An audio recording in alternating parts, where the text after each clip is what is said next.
Hello there, good people. What's going on? Good evening from Dhaka, Bangladesh. Today I'm going to be reviewing a fragrance from House of YSL, and the fragrance is going to be a fragrance that was initially part of their designer line. Now it's more part of their more niche, upper class, expensive line. I don't know what this line is called, but we're going to be looking at Jazz. Okay, this perfume. This is a blast from the past. Like back in the time, this was a fragrance trend. Nowadays, this kind of powerhouse, sort of green, fresh, herbal, spicy fragrances do not make the cut in the fragrance community or in the industry because the trend has changed. We'll talk about it. So this fragrance comes in 80 ml, and I actually have seen this Jazz bottle, and then also there's like another Jazz, YSL Live Jazz. I think there was a flanker to it.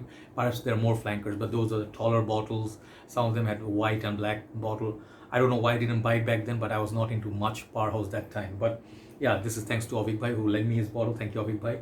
And he bought this, pre-ordered it, and it's going to be a little bit expensive. You guys understand, $85 to $100 bracket. Okay, so this is the packaging quickly, and it does look like another fragrance I do have, and then typical YSL. It says YSL up top.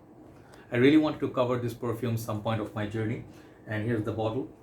It is very similar to my other. I have only one from this line, that is M7. I have a couple of bottles. The black one I also have down there, that is the vintage. This was like more newer version, but they are also very hard to get, like come by. So this one, the cap is a little bit, you cannot put it straight like Lalique or other caps, but you have to go, it goes like this. Pretty cool.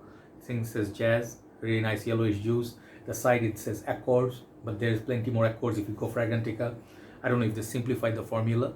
The juice color is not that dark. Okay, so I have it on the paper. So it's pretty much a kind of like a masculine, not barbershop quite, but it reminds me of fragrances like a little bit strong. Okay, Ted Lapidus, not Ted Lapidus, like what I have one fragrance here that I think on the dry down smells pretty similar to this. That is the sorry, late night after food and all, Safari. Okay, Ralph Lauren Safari. Look at that bottle, still a classy bottle, but it's pretty much that 90s feel, right? The whiskey kind of style bottle.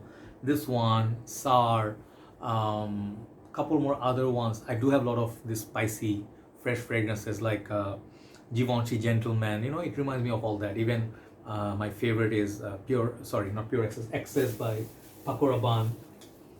This one, it's like they're all from the same era. So that one, Excess is a little bit more like more metallic. This one, what I get from this is, on the initial blast you get some sort of hint of citrus, but very spicy. It's a masculine fragrance. They all come together, you know, like hit you. They say here on the bottle, they say Accords are like coriander, the green aspect, geranium, the floral aspect. I don't know, armoise, I don't know what that is, cypress, patchouli. I heard there is also tobacco in this, vetiver in this, oak moss. So all these notes, you can see it's not a very modern formulation, but I really like it.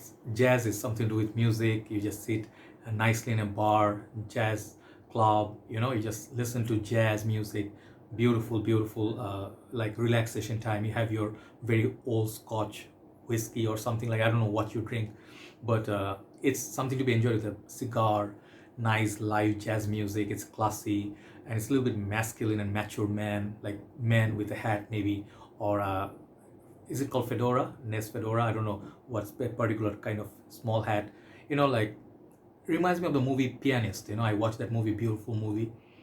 So yeah, it's kind of like those manly, masculine men. The performance from this is not that great, to be honest. I tried it on my skin. It did not last all that long. Oh, Rive Gauche. I remember Rive Gauche, Jacquard Noir. It's in that ballpark, but it's not as shaving foam or creamy. It's just spicy, fresh type. And I think there's nutmeg. Yes, I can smell that from this. Something similar to Gucci Purom too. So nice, there's no tea note in there, but it's very vintage smell, very green. If you want a budget version, longer lasting, try Van Cleef & Arpels Sour. I used to have that. Check out my review. Also, if you want a beautiful bottle, I think you get much more juice. Ralph Lauren Safari, fantastic perfume. In this one is just a masculinity 100%. But this fragrance, I think it's more polite, more dressed up, very high class, and occasion wise you wear it with a formal suit, it will also work. A very sophisticated perfume. So this is not playful, not much sweetness. It's just all those perfumes. If you like, try it out. Overall, this fragrance Value wise, the 80 ml, I'm not a very big fan of 80 ml bottles, but YSL, what are you gonna do? But the price, if it goes over $100, I think it's bit too pricey for what it is. Back in the time, it used to be 35 bucks, 100 ml. Okay, so yeah, in that way, I'll give it, for the quality of it, 8, but the value wise, it's about 6. Okay, I don't see the point of buying this for $120, $30, which it retails for. If you can get it under, say, $70, $60, 65 bucks, it's a good fragrance. Okay, overall, with average for the smell and the value, let's give it like 7.5 out of 10. Okay, YSL Jazz, fantastic fragrance from back in the time. Thank you, Auveek bhai, and thanks for watching, guys. I'll move on to the last review. Take care.